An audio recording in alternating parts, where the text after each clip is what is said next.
अस्सलाम वालेकुम। आज मैं आपके लिए लाई हूँ बहुत ही ज़बरदस्त सहरी के लिए फ्रोज़न लच्छा पराठा की रेसिपी। इसको कैसे बनाते हैं और फ्रीज़ कैसे करते हैं, ये सारी टिप्स एंड ट्रिक्स आपके साथ शेयर करूँगी। चलें स्टार्ट करते हैं। बिस्मिल्लाहिर्रहमानिर्रहीम। मैंने 2 कप मैदा ले लिया था और उसमें आधा कप मैंने डाल दिया है गंदम का आटा। आप चाहें तो सारा गंदम का आटा भी ले सकते हैं, आप चाहें तो फाइन आटा भी ले सकते हैं। अगर आप मैदे के बनाना चाहते हैं तो वो भी ले सकते हैं, कोई सा भी आटा आप यूज़ कर सकते हैं। अब मैंने 2 चाय के चम्मच इसमें शामिल की है चीनी और 1 चाय का चम्मच नमक शामिल किया है। इसको हाथों से अच्छे से मिक्स कर लेंगे।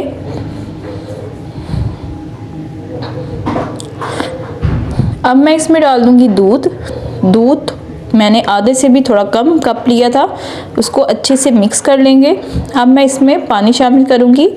पानी हमने एकदम से ज़्यादा शामिल नहीं करना है, थोड़ा थोड़ा करके हमने इसमें शामिल करना है और इसको अच्छे से हमने थोड़ी हार्ड सी डो बना लेनी है, इसकी ज़्यादा नरम नहीं करनी है।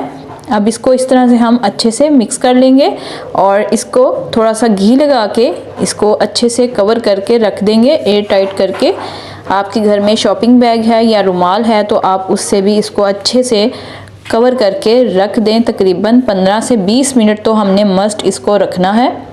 आप इसको रख के साइड पे कोई भी काम कर लें, तब तक हमारा जो डो है ये ज़बरदस्त सा रेडी हो जाएगा। अब 15 से 20 मिनट के बाद देखें डो हमारी कितनी ज़बरदस्त सी रेडी हो चुकी है और कितनी ज़बरदस्त बन चुकी है। अब इसको हम थोड़ी देर के लिए तकरीबन 5 मिनट के लिए इस तरह से अच्छे से मिक्स कर लेंगे। इस तरह से हमने इसको स्ट्रेच करना है। जो तमाम चीज़ें हैं इसमें चीनी और नमक हमने शामिल किया था वो अच्छे से इसमें मिक्स हो जाएंगे। अब इस तरह से हम इसके इक्वल साइज़ के पेड़े बना लेंगे। इसके तकरीबन 4 पेड़े बनेंगे और हमने इसके पेड़े बना के इसको साइड पे रख देना है। आप इसको बना के रख लें और रमज़ान में आप इसको आसानी से सहरी में बना सकते हैं। अब इसके ऊपर हम थोड़ा सा घी लगा देंगे, उसको 5 मिनट के लिए रेस्ट पे फिर रख देंगे। डो जितनी ज़्यादा अच्छी होगी उतने ही ज़्यादा अच्छे हमारे पराठे होंगे।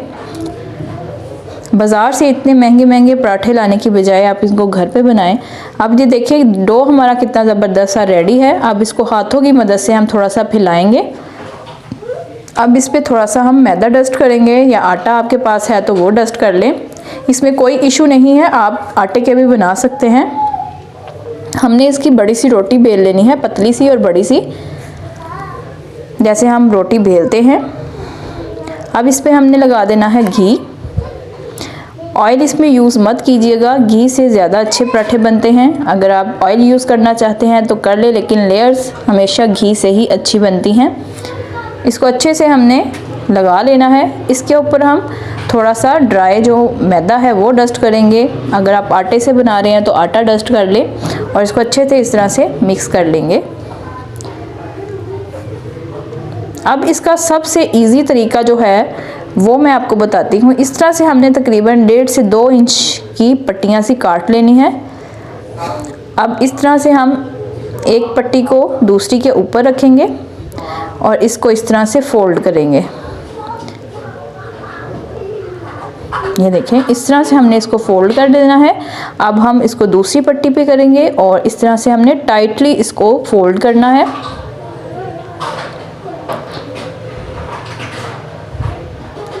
ये देखें ज़बरदस्त सा हमारा जो पेड़ा है कितनी ज़्यादा लेयर्स के साथ ये बनकर रेडी हो गया है। इसको हम तकरीबन 5 से 10 मिनट के लिए रख देंगे तमाम पेड़े बना के, ताकि ये जो है इस तरह से ही हमने रखना है ताकि जो ज़बरदस्त सी इसकी लेयर्स जो हैं रेडी हो जाएं। जितनी देर आप रखेंगे उतनी अच्छी लेयर्स इसकी बनेगी। अब देखें एक हम पेड़ा लेंगे। अब आप चाहें तो बेलन की मदद से बना लें, लेकिन थोड़ा सा हम इसके ऊपर शेल्फ पे घी लगाएंगे और इसको हाथों की मदद से हमने इस तरह से हल्के हाथ से प्रेस करना है। कोई भी आप फ्रोज़न पराठा लेते हैं वो बहुत ज़्यादा पतला नहीं होता है, थोड़ा सा मोटा होता है ताकि ये क्रिस्पी भी बने और उसकी लेयर्स भी आएँ। ये देखें अब इस तरह से मैंने एक बैग ले लिया था शॉपिंग, उसको कट करके मैंने रख दिया था। अब इसके ऊपर पराठा रख दूंगी और इस तरह से उसके ऊपर फोल्ड कर दूंगी उसका जो सेकंड वाला पार्ट था। इस तरह से मैंने पराठों को अच्छे से लेयरिंग करके रख दिया है। अब फ्रीज़ करने के बाद ये देखें कितनी ईजीली से ये पराठा उतर आया है चॉपर से। अब इसको मैं गरम तवे पे रख दूंगी। ये देखें बिल्कुल भी चिपके नहीं हैं और ज़बरदस्त से पराठे हमारे रेडी हैं। अब इसको हम पका लेंगे, फ्राई करेंगे इसको। आप चाहें तो ज़्यादा फ्राई कर लें। अब मैंने अभी कोई ऑयल वगैरह नहीं लगाया है। थोड़ी देर के लिए हम इसको गरम तवे पे रखेंगे, अब फिर इसकी साइड चेंज कर देंगे और अब इस पर हम घी लगा देंगे।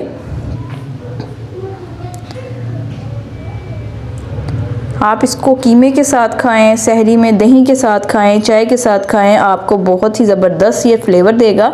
इस तरह से हमने इसको साथ साथ हिलाते जाना है। ये देखिए कितना खूबसूरत इसका कलर आया है और कितने ज़बरदस्त से पराठे हमारे रेडी हैं। इस तरह से हम इसको थोड़ा सा कर लेंगे, दोनों साइडों से दबाएंगे ताकि इसके जो लेयर्स हैं ये अच्छे से खुल जाएं और ज़बरदस्त से ये पराठे हमारे बन के रेडी हो चुके हैं। ये देखिए कितने ज़बरदस्त पराठे रेडी हुए हैं। आप इसको चाय के साथ भी इजीली इंजॉय कर सकते हैं। मज़ेदार सी अच्छी रेसिपीज़ के लिए और अच्छी ट्रिक्स के लिए मेरे चैनल को सब्सक्राइब करें। मिलते हैं न्यू हेल्दी और टेस्टी रेसिपी के साथ। अल्लाह हाफिज़।